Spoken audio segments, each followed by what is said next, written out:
পয়সাই দেওয়া নাই, কোনো ব্যবস্থাই দেওয়া নাই, 1 কেজি আটাও দেওয়া নাই।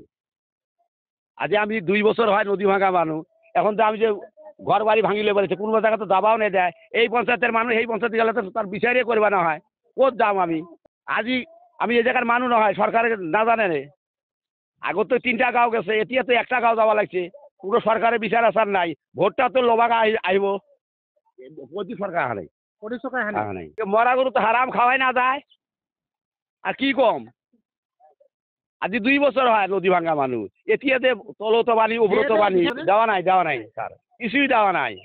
দিলে আরো কোনবা জন কবা পাবো না যে প্রেসিডেন্ট 1 বস্তা আটা দিছু, এই যে সরকারের চন্দন যে চাউলটা দিছে এই চাউলটাই পাইয়েছি, আর কোনো বস্তু দেওয়া নাই।